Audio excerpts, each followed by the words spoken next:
So ito na mga kababayan, no, natatanaw na natin tong bandila ng mga rallyista, no. So dito na tayo sa lugar, no. So yan, no, kikita na natin yung mga bandila-bandila dyan na ano. So ang daming pulis. Yan, no, halos walang madaanan mga kababayan yung itong Paura Street. Yan. Idol, morning.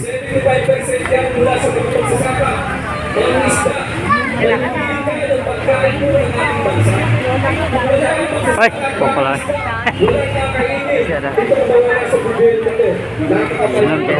Sinong tropa nandyan? Ito na mga kababayan, dumating na tayo dito sa lugar at daming tao, daming rallyista, no? At binakura ng pulisya itong harap ng Supreme Court. Mula dito sa ating kinalalagyan, no, ito.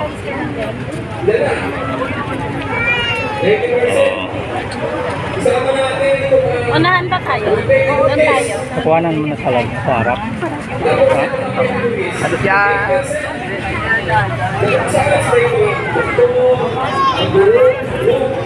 Pwede pumunta sa harap? Ha? Pwede pumunta sa harap? Galing ko dun. Ayun na pa ako dun. Ikutan natin para makita natin sa harap.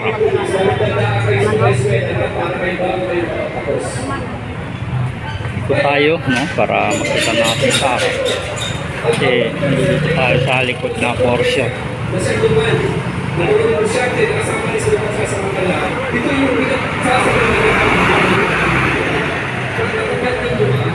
Oh, ito.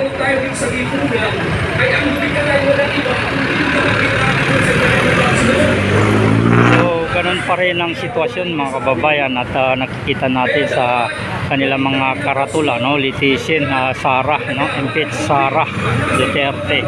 So ito nga sinasabi natin, no, hindi na rin tayo makakamupon dito sa Pilipinas, no. So kaliwat kanan na lang lagi na ganitong pangyayari, no, hanggang doon sa dulo pahirapan na rin yung yung mga sasakyan na dumadaan. Yan. Ito po yung harap ng Supreme Court sa may Paura Street, no? At ito nga yung kabilang bahagi ng kalsada ay kinain na ng rallyista. The sovereign, the Filipino people. Ibig sabihin, mas makapangyarihan ang namamayan sa Kongreso, sa Senado, sa Supreme Court, sa nasyonal gobyerno. Ito naman yung tapat ng Supreme Court. Ito yung Supreme Court kung saan daming pulis. Ang mga pagkakataon sa gobyerno, ang lahat ulit sasagutan sa taong bayan at tiyak na tayo magtatagumpay. Muli, isang makalayang araw sa ating lahat, mabuhay ang nakikibarang mamamayan. Convict! Convict! Convict Sara! Convict! Convict! Convict Sara! Convict! Convict! Convict Sara! Convict! Convict! Convict Sara! Ngayon naman, tinatawagan na kayo si Alex Liman mula sa Punyong Pagkakaisa. Marcos Singilin! Duterte Panagin! Yan, mga kababayan, nasa harap tayo ng Korte Suprema. Ang nakalagay dyan, Supreme Court. Pero hindi ibig sabihin, sila ay nakakataas sa taong bayan. Na sila ay nakakataas sa mga equal rights. Yan. So ginagamit na lang naman yung taong bayan, no? Lagi na lang sinasabi na taong bayan. So dapat hindi ganong magagasgas yung salitang taong bayan, no? Ay intindihin ang laman ng konstitusyon. Pero hindi trabaho ng Korte Suprema ang mag-invento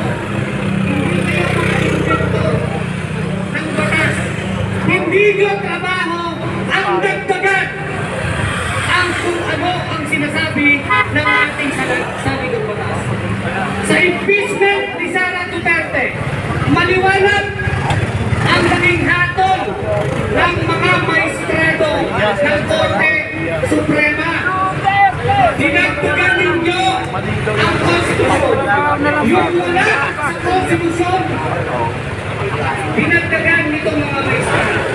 Thank you mga Comelec eh. Ang Comelec, dagdag bawas.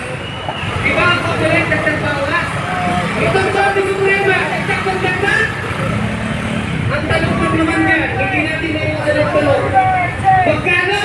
Kulong na nga si Ano ang Comelec?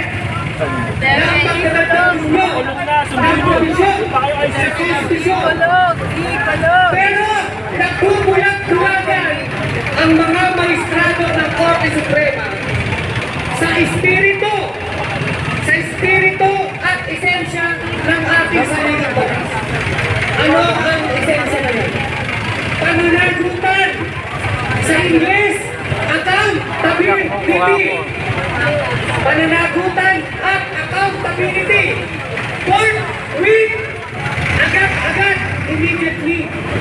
Pero yan ay hindi naiintindihan. Akala ko, si Chief Escudero lang at yung mga senator ang hindi nakakaintindi eh.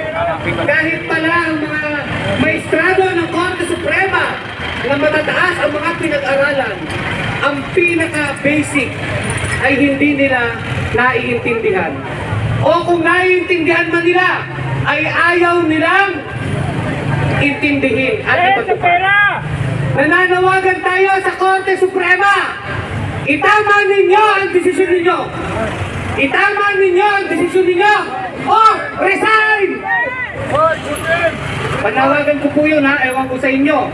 Pero tandaan nyo yan. Sinasabi rin ng ating konstitusyon, ang Korte Suprema, ang mga maestrado ng Korte Suprema ay hindi exempted sa impeachment process. So mga maestrado ng Korte Suprema, pag-intay-intay lang kayo, hindi kayo exempted sa pwedeng reklamo ng impeachment na irereklamo sa inyo ng mga Pilipino naghahanap ng accountability. So sa parte po ng Bunyog, kami po ay nakikisa sa anumang laban ng mamamayan para sa pagpapanagot sa mga kurap at tiwali ng bayan, kagaya ni Sara Duterte. Mabuhay tayo lahat mga kababayan. Marcos singilin! Duterte panagutin! Marcos singilin! Sara litisin! Big Sara now! Sara litisin! Big Sara now! Ngayon naman sa punto ito, para sa isang kultural na pagtatanghal, tinatawagan natin si Jolo Pagilyon at Juanita Nieto mula sa Abuhang Kultura. Duminaw na talaga maling-mali ang desisyon was based on the facts at saka sumobra sila sa kanilang ginawang pagdagdag ng mga additional requirements para sa inyo. Ang impact nito hindi lang sa Convict Sara now! mahihirapan na pagkita ng bayan na manangin sa Convict Sara now! matapos ang labanan ito sa kanila, balik na rin natin ang posisyon ng Kamaga mga kasama, para sa aming kultural na pagtatanghal, nais namin dito ay magbahagi ng isang kanta na nagpapakita at sumasalamin doon sa isang tutuklaw na itsura kung paano na sasabuatan ang sangay ng gobyerno at kitang-kita na pinapakita lang ito na wala silang pakialam sa kapakanan ng mamamayan at ang kanilang sariling interes lamang ang binibigyan ng pakialam. Pamagat ng kanta ay kurap. Pamumulitika ng mga politiko, hindi mawawala yan. Sa anumang impeachment complaint, meron talagang may political agenda. Pero ang usapin naman dito, totoo ba yung mga akusasyon? Pananagutin ba natin kung totoo at magagawa lamang yan kapag nagkaroon ng trial at kapag sinunod ng tama yung proseso mismo ng impeachment. At tingin ko, ginawa ng Korte Suprema ay pinigilan yan ang proseso ng pagpapanagot. Kaya nga tingin namin sa halip na maging protektor ng mamamayan ay naging protektor ni Sara Duterte ng Korte Suprema. And hindi ka lang nahihintay na nakakahintay. Convict!